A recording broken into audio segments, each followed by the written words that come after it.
Bitter criticism, reading Valdai Carnival Club. Trying to read 2 articles. Let's do it. Let's do it quickly.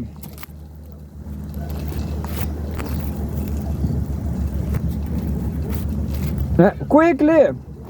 Yeah, let's go. Let's read some 2 articles, at least 2 articles. Valdai Club. Just a second. So yesterday the Valdai Club was great. Valdai Club discussion. It sounds like idea laboratory, but the ideas come better in party in a party environment. That's better. So let's take whatever they are. Let's take thinking laterally. How to create a more inclusive world order. Thinking laterally. How to create a more inclusive world order. This is from 1 month ago. July. Ibrahima Diagne. Well, this is kind of old. It's not so fresh. I guess I'm not going, but I'm going to read it anyway. We are living at a pivotal moment in history. For the first time in almost 500 years, the Western hegemony, the Western hegemony is being challenged militarily, economically, technologically, and philosophically to a degree where the West could lose its dominance with the emergence of a truly multipolar world. So that's great because I'm listening. I'm junkie for China Girl from David Bowie. I just can't sing it. Oh, China Girl. Oh. You know, the introduction is the best part. Anyway, philosophically, yeah. So I love China. I'll try to go to catch some China food. Technologically and philosophically to a degree where the West could lose its dominance with the emergence of a truly multipolar world. Yeah, we are at the historical turning point where the way in which our countries interact, which will determine the relationship for at least a century. EU Foreign Minister Joseph Borrell once defined Europe as a garden of prosperity surrounded mainly by jungle. I don't know when was that. But what are the roots of this garden? The pain, blood, violence, murder, and absolute exploitation of the peoples of the world. Yeah, this article is old but gold. It's paying off. This article is paying off by this time. The pain, blood, violence, murder, and absolute exploitation of peoples of the world, including Europeans, the extermination of populations, cultures, and identities across continents for 500 years. The systematic use of violence and mass murder was shared by all colonial powers. It was customary for the Belgian administration to cut off the hands of males for insufficient yield in the rubber harvest. Over the course of 23 years, Belgium caused the death of several millions Congolese in order to accumulate more wealth. The French colonial system massacred hundreds of thousands of people in Vietnam, Laos, Cambodia, Algeria, Madagascar, Cameroon, and Senegal, but also in Martinique, New Caledonia, and Guyana. In fact, practically all the territories under French domination were the site of massacres. Why not everybody?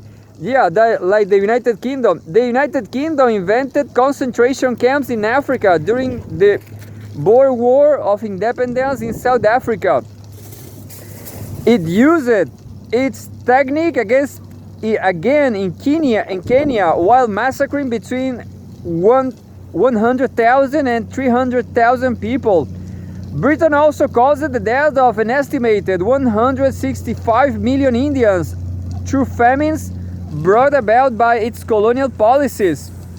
The Spanish and Portuguese conquistadors wiped out entire civilizations. This was done by a minority originally from Western Europe, whose principle of action is the absolute predation on resources and humans, and whose primary motivation was and remains limitless greed. Yeah, greed. Quote, their philosophical approach is that of Machiavelli, divide and conquer. What about us? Who are we? What about our philosophical approach? What does it matter? Who are we? Some will say Russian, others will say Senegalese or Kenyan. Maybe many will consider themselves Slavic African.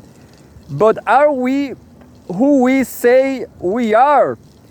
Does it even matter? Yeah, I'm absolutely agree with this when people say, oh no, tell me her, she, her.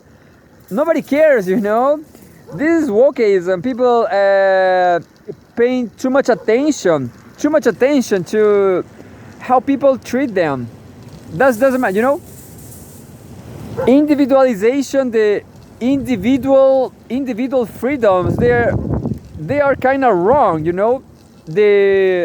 I'm saying that the extremism of individuality is craziness. Yeah, nobody can be nothing alone, So when people pretend to be something like I am her, I am she, and treat me like her and stuff, nobody cares, Nobody cares about your sexuality, about your gender. There's the question is, life goes on without you, Things happens without caring about your gender. That's the question. Look, as Tommy has a tick on his ear. Yeah, look, Tommy, you have a tick here. You have a tick in winter, Tommy. What, do you want to see a tick? Look. That was a Tommy tick. Tommy didn't like it, but summertime is full of ticks. Everybody get a lot of ticks.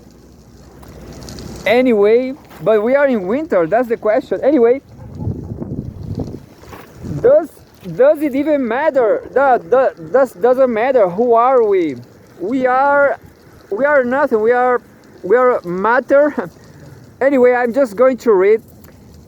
When I was about to start my PhD studies in the Soviet Union, I was asked to pass exams in the Russian language, mathematics, and Marxist-Leninist philosophy.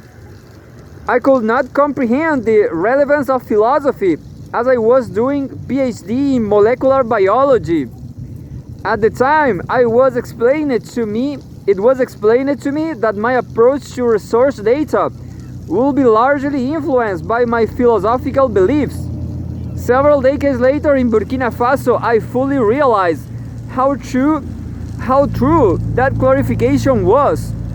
While working with or for the pharmaceutical industry in the West, I was absolutely convinced that the solution for African healthcare was to embrace Western-based medicine with some adaptation to the African environment, and therefore traditional African medicine was merely a transitional option on the path to adjusted Western-based medicine in Africa.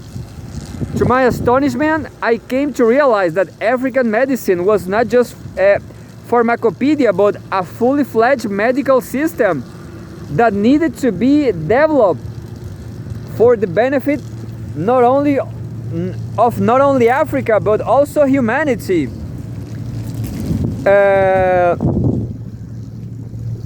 For example, a solution to a key viral infection capable of starting a pandemic like hepatitis, HIV, or COVID-19 was available. Nevertheless, those cures, similarly to the Sputnik V or Epivac Ebola from Russia, never made the international pharmaceutical markets, where they may have benefited populations around the world. How come? Because how come is a subtitle. How come? Because in the Western-based economic mindset, health is no more than a commodity. The pharmaceutical sector is an industry driven almost exclusively by profit, not by scientific achievements, nor by socio-ethical rationales. Efficient and affordable medicines are considered a threat by Western big pharma. Scientific and technological achievements by non-Western countries and perceived as disruptive to the Western narrative. Chinese goods are of inferior quality. Russian technology is backward.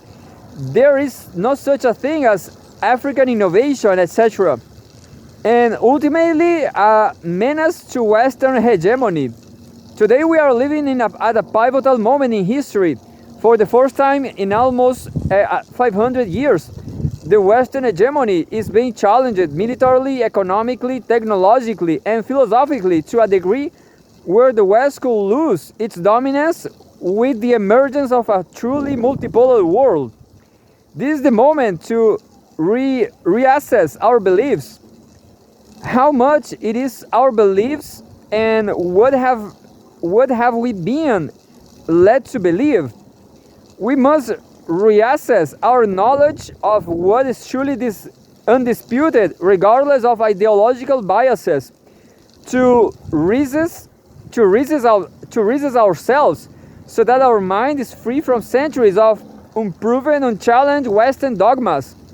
The objective of such reassessment is not to negate the Western contribution to the human civilization, but to uncover the limitation of that model, to take advantage of the factual achievements together with inputs and knowledge all around the world to create a wiser system that is more inclusive for the vast majority of humanity. Africa has more to offer than just mineral resources. And Chile too, I get that. Chile, no. Who knows, I'm pretty critical about Chile. These people over here, they were victims of neoliberalism, which is genocide. Even before birth. Let us think differently. Let us think laterally. So that was a first article from Valdai Carnival Club. Called for the carnival. So we have a club event. Look, there's a club event, Global Alternatives 2024, Information Technology for Africa, a new threat of colonization of the road to the future. This was a question. On May 22, 2024, the Valdai Club hosted an expert discussion titled Advanced Information Technologies as a Driver of Socioeconomic Development for Africa Countries. Oleg Barabanov, the moderator of the discussion, called the formation of a new economy based on knowledge one of the key priorities of modern development, adding that it was especially important for developing countries. Many African states have achieved significant success in this area, but a number of problems remain, particularly those related to inequality between the developed and developing world. So this is a link here to click in club events. Look, club events. I'm just curious about celebrations in Valdai Club. Russia and Africa, reliable partners. No, this is just this. Look, this looks like. I'm kind of very surprised about this club because there's nothing like this, nor in Brazil, or in Chile, or Brazil, nor Chile doesn't have something like this. This looks like a library. There's something like this in libraries in Brazil. A library will release a book. They call experts. They made a table, and they discuss and they give a speech. But this is just a speech. There's no book. There's just speech. Look, Valdai Club. Look, it's people sitting in a table on a chair, just discussing. So I guess I will check my email now, because yesterday I sent them an email.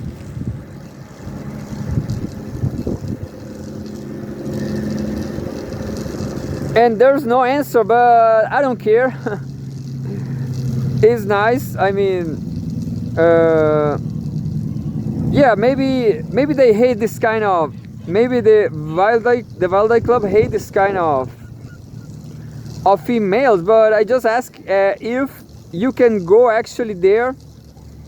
BRICS as an alternative rule maker in global governance. So yeah, let's see another one. The first was great, but objectively, this is just is like a newspaper. This is a club where people discuss and they also publish articles. So that will be great to publish some articles. I will try to make a better article than last time. And we have another article talking about BRICS, Valdai Discussion Club, Valdai Carnival Club. It's not a carnival club, it's just discussion. The future of BRICS countries in a multipolar world, humanitarian and long-term dimensions. This is an opinion from Rasigan Maharai something from July 15. This was two weeks ago. It is important that efforts be made in a more tangible and practical way to bolster our common humanity should we seek a shared destiny, drawing upon the uneven distribution of knowledge competences. It could prove useful for the BRICS Plus to utilize their capacities and capabilities in science and technology to provide information and technical solutions on a more socialized basis. Rasigan Maharai writes, world history is characterized by geopolitical tensions, international conflicts, and global contestations. It is precisely within this context that the need and demand for us to collectively and critically reflect upon our past and present circumstances that will afford us the opportunity to jointly develop a philosophical basis for a peaceful multi-civilizational development of humanity. Smart Civilization 2024.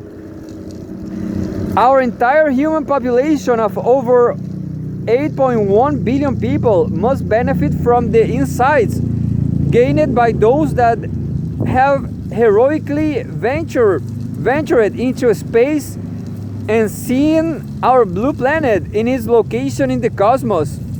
Most of the cosmonauts, astronauts, and taikonauts have variously reported experiencing an overview effect, and that cognitive shifts on is of critical importance in our discussions about our long-term prospects on our home planet.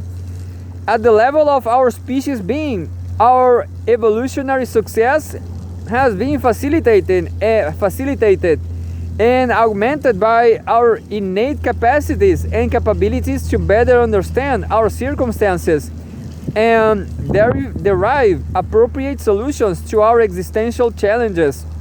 This process of cognition and communication has afforded us a global knowledge commons that has served our collective interests over millennia. The contemporary rise of multipolarity in world systems is also taking place at a time when developments in our scientific and technological competencies, how to say, competencies are also providing us better and deeper appreciation of the biophysical processes that underpin life on our home planet. The most recent global assessment of the intergovernmental panel on climate change affirmed the dangers associated with global warming. On average, average temperature increases above 1.5 degrees centigrade Celsius scale, whilst also showing how anthropogenic greenhouse gases are causing unprecedented damage, and concluding that if business as usual continues, then many parts of our home planet will become unlivable in the next few decades. Such dire warnings require and demand a more coherent and coordinated global response than what is currently available. The learning achieved by those who have ventured beyond our atmosphere are now even more prescient and important for us to collectively gain from their insights and to maximize the potential benefit for all of humanity. It is crucial that we defend multipolarity against hegemonic threats of unilateralism. It is also important that we advance the knowledge frontier, seeking a better understanding of our circumstances and exploring potential solutions and remedies. By working together in the BRICS Plus format and in other multilateral fora, some aspects of revisioning the future is beginning to become clearer. To move from cogency to coherence, however, requires further collective effort. Amongst the core tasks include the intellectual liberation from the mental slavery and centuries of combined and uneven development. Much of the ways of seeing the world have been malignant thought, the inhumane experiences of colonialism, imperialism, slavery, and other forms of unfree labor regimes. We must place more emphasis on rewriting the narrative of our common and shared humanity through decolonizing the curricula through which intergenerational knowledge transformation is realized. Some of these tasks may seem menial, but they are not trivial, as capturing the mind is crucial to ensuring world systems that work for all, and especially the global majority. It is also important that efforts be made in a more tangible and practical way to bolster our common humanity, should we seek a shared destiny. Humanitarian aid and support is therefore also of critical importance and should therefore feature more prominently in all our efforts at global development. Drawing upon the uneven distribution of knowledge competences, it could prove useful for the BRICS Plus to utilize their capacities and capabilities in science and technology to provide information and technical solutions on a more socialized basis. Examples of such interventions could include more cooperation on near-Earth observation systems, and will provide improved and and enhanced information to countries currently lacking such competences. Sharing weather estimates and improving our capacities to predict changes will also enhance and improve the lives of many of the peoples of the world. You know, this I'm not liking this. You know, the big question is the key criticism here. The critical issue here is that Russia will keep exploiting oil in the Arctic. That's the critical question. There's no way to stop it, I guess. You know, I'm not sure about it. And you know, in yesterday, I guess the problem is capitalism itself. So, yeah, I know the future. You know, ask me the future. What is going to happen in the future of this planet, of this blue planet? It's just capitalism. Capitalism will still exploring oil in the Arctic. Russia will keep exploring oil. And I'm not criticizing, you know. Global warming is a reality that we must face. There's no way to avoid it. No way to avoid it. Anyway, I just remember the Valdai Carnival Club was nice, but I just remember this another agency. Look, TASS from Russia, also from Russia. TASS is also a Russian controlled media. And yeah, I guess I'll just keep reading. I'm not Russian enemy by any means, you know. I am supporting the oil exploitation for Russia. You know what's going? The oil exploitation is is a key fact, because as the global warming is going forward, as the planet is getting warmer in average, the Arctic will keep melting down, and that will clean the space. They will clean the ocean to exploit the oil in the Arctic. So both things are happening at the same time. You know, global warming is leading the way to more oil exploitation in the Arctic, and Russia will benefit, and there's no problem about that. You know, you can discuss anything you want in the Valdai Carnival Club, but that is wokeism. You know, that is wokeism. That's just benefit. That's against Russia's interest. So pay an eye to these people. These people in the Valdai Club, you know. That's what I'm going to tell anybody who says anything like that in the Valdai Club. If I go there, if I win lottery, you know, I will check it out. What happened? What was that? Because I don't remember. Even anyway, programs and analytics, opinions. Let's remember who said that. Oh, there's a lot of articles all day long. Look, Eurasia security system, the economic aspect. This is from this very day. Defeat for the winners and victory for the losers.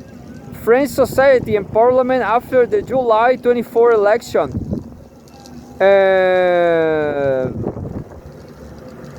Oh no, it's being 1 week ago. It was 15. I guess it's this one. Look. So yeah, I don't. The future of BRICS countries in multipolar world. I guess that was. Yeah, Resigan Marahi maybe is a fifth columnist in Moscow. Who knows? Anyway, I'm just going to I didn't like that news, but so yeah, I just was making a joke about the Valdai Club. As you can see, it is a carnival club. There's a lot of wokeist people over there just fooling around, talking about carnival and gender equality and transvestism. Anyway, drag queens and so on. TASS, TASS, Putin Indonesian President-elect Prabowo Subianto meeting Kremlin. Russian border guards leave Yerevan's Zvartnots airport after 32 years in service. Ukraine gets forced F-16 fighters jets from NATO members. This is interesting. It's from Bloomberg, actually. Ukraine crisis, July 31. According to the news agency, the number of jets is small. A photograph from Omar Marquez from the F-16s. New York, July 31. TASS, the first batch of F-16s. The first batch of F-16s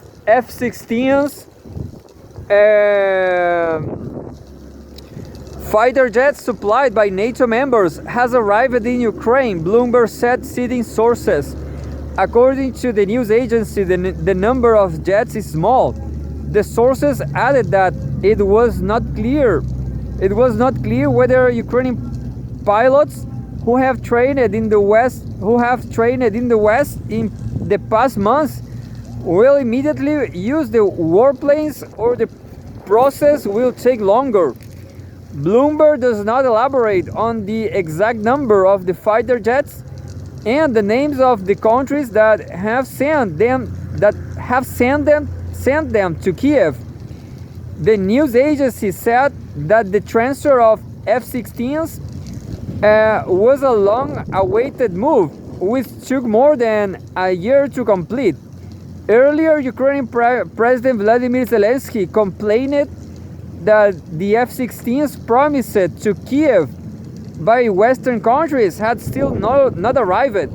On July 10, the White House released a joint statement by the leaders of Denmark, the Netherlands, and the United States on the plans to send F-16 fighter jets to Ukraine. U.S. President Joe Biden said that we are working with our NATO allies to ensure Ukraine is flying F-16s this summer. Later, Zelensky informed about an agreement with Poland, which, as he claimed, would speed up the delivery of these fighter jets to Ukraine. Russian President Vladimir Putin emphasized that the deliveries of the new weapons and equipment, including F-16s, to Ukraine will not reverse the situation on the front lines, but will result in the protraction of the conflict. He also pointed out that if supplied to Ukraine, the F-16 fighter jets will burn exactly like any other military equipment, which is hyped by the West does. Yeah, that's what is going to happen, definitely. F-16s, well, they will burn with the missiles. They will. Yeah, an F-16s can carry missiles, but I guess the West will not give those missiles.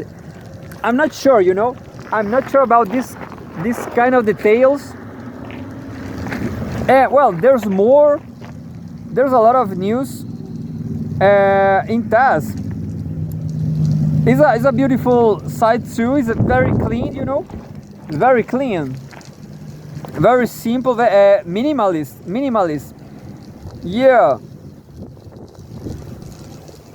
UN Security Council set for emergency session on July 31 after Haniyeh's assassination. Yeah, I read this yesterday. It's impressive because Hezbollah. Oh, there's a dog in the EU, in the UN. Anyway, Israeli-Palestinian conflict. UN Security Council set for emergency session on July 31 after Haniyeh's assassination.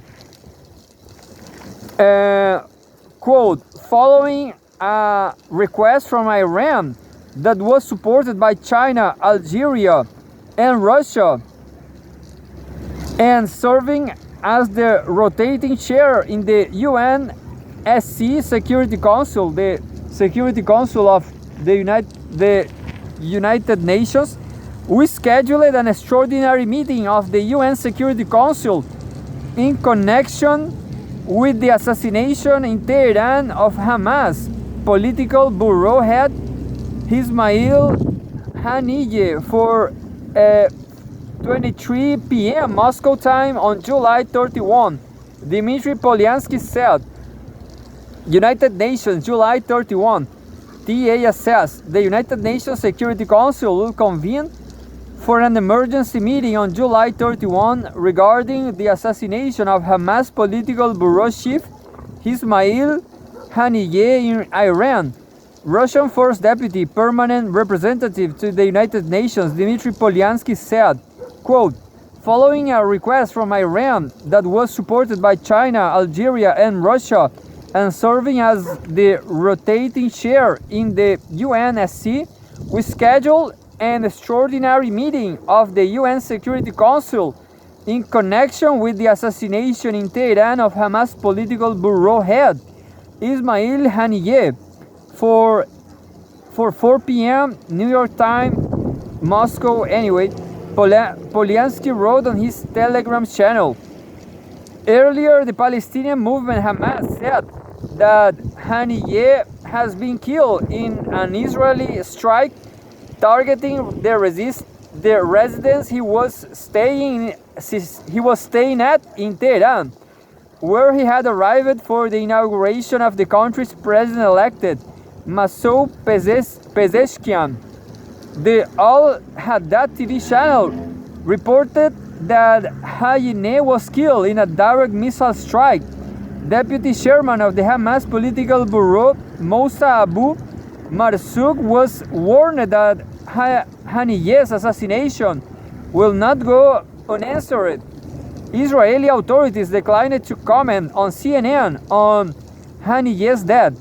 Tensions flared up again in the Middle East on October 7, 2023, when militants from the Gaza-based Palestinian radical group Hamas stated a surprising incursion into Israeli territory from the Gaza Strip. Hamas described its attack as a response to the aggressive actions of Israeli authorities against the Al-Aqsa Mosque on the Temple Mount in Jerusalem's Old City. In response, Israel has declared a state of war readiness, announced a total blockade of the Gaza Strip, home to 2.3 million Palestinians, and began delivering airstrikes on the enclave and certain parts of Lebanon and Syria, followed by a ground operation in the enclave. Clashes are underway in the West Bank as well. So a lot of, but this time there's no war against Israel. Hezbollah is not destroying it. That's the news. I'm not against global warming because it's something we should face. Something we should.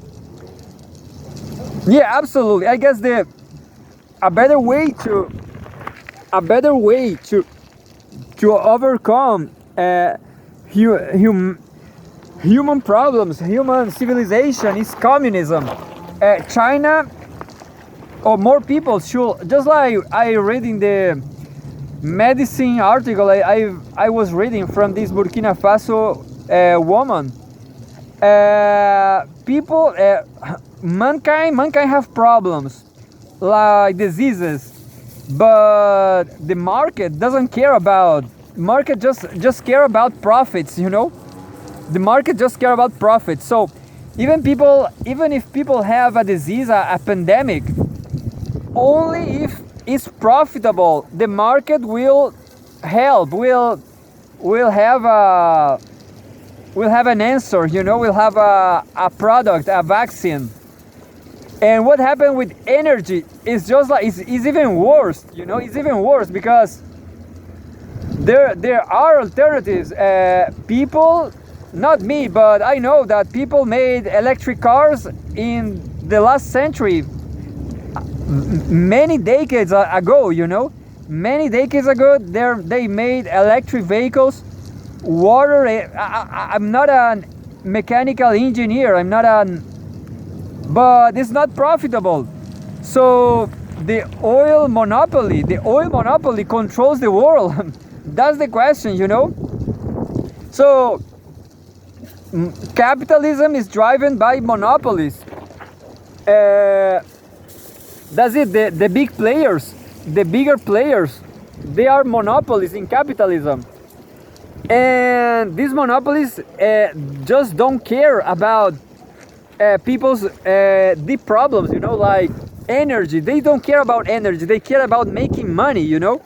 They care about selling oil. They don't care about transportation. They don't care about, understand? So capitalism will ruin the world. So that's it. By this time, capitalism is being great for China, Russia, the global south, you know. So we will have a century of development for the global south. That's it. There will be no capitalism because people is stupid, you know. Anyway, people care too much about consumerism, about what kind of product they will consume, with what kind of fashion they will dress, what kind of food they will consume again, you know. But the question is, monopolies will make a lot of war and a lot of people will die. I hope stupid people die, you know. And maybe in 100 years, there will be communism, but who knows? So I guess I'm going to do my yoga. Yeah, I will do my yoga, and then I will release Tommy. And well, I have this campaign trying to free Daniel Jadwe. As you know, Daniel Jadwe, social democrat. He's not a communist, but it's good enough for Chile. Anything is good, you know. For Chile, for the Chile level, for the Chilean reality, anything, even Gabriel Boric, a neoliberal. But in my opinion, it will be great to face a fascist like Cast. Pleno del petitorio. Tengo acá un resumen, se los voy a contar. Salario digno para todos que cumplan necesidades básicas de las familias. Estamos hablando hoy día de un salario de 630.000 pesos líquidos como base para salir de la línea de la pobreza. Se habla también de la generación de un plan de empleo con un plan robusto para sacar a nuestro país del estancamiento económico. Oye, si quieren seguir vendiendo madera cruda, ¿y por qué no venden muebles si quieren que Chile crezca más? Eso depende de los empresarios, o quieren que el Estado se ponga a generar la segunda fase exportadora, que el gran empresariado chileno, que no se aburre de despedazar y destruir el medio ambiente, no ha invertido jamás para que esto se haga. Una reforma tributaria y en pensiones con garantías para jubilaciones dignas. Necesitamos más plata en el Estado, como decíamos recién, para pensiones y para una serie de cosas.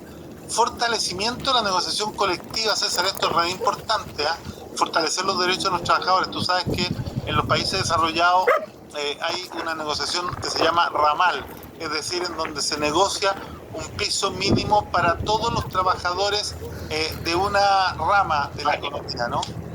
Por ejemplo, una negociación para todos los forestales, una negociación para todos los mineros, una negociación para todo el área bancaria, una negociación para todo el área de servicios, y uno va estableciendo una mayor capacidad de negociar en mejores condiciones para poder nivelar la cancha. planteaban eliminar el despido por necesidad de la empresa y asegurar la indemnización por años de servicio a todo evento, porque aquí hay empresas que explotan a los trabajadores, que compran su trabajo. Yo siempre vuelvo a reiterar lo mismo, los empresarios no dan trabajo. Go, Tommy. Free yourself, Tommy. Kill everybody. You're American. So as you can hear from Daniel Jadue, the best prison in Chile. Daniel Jadue, the best prisoner in Chile. I'm pretty sure about that. Yeah. No, you know, I like Daniel Jadue. Daniel Jadue is a comrade. He is a comrade. The question is, Chilean people, they are lumpen proletariat, you know? They are lumpen proletariat, the Chilean people. Even myself, yeah, I'm very poor, but I have this channel. I read some articles. I'm not a lumpen, you know? I have an Italian citizenship. I'm not crippled. I will walk to Brazil. Yeah, with these dogs. Luna, no, Luna. Luna will stay here because she's not mine. People care about her. She behaves, you know. These other dogs over here, Tommy, no. Tommy is out of question. Tommy is out of question. He cannot, by any circumstances, be alone on the street because he will kill a dog. In my opinion, that will be. I'm not sure. You know. I guess that's normal. Dogs, male dogs fighting. If two dogs want to fight, it's not my business, you know. But yeah, I don't like Tommy killing any dog, but definitely I will pay I will bet on Tommy, definitely. But these other dogs, well, Murci over here, she's afraid of any sound. She got hit by a car. She don't know to live on the street. Milu over there, he pursued kids. Little kids, he terrified them.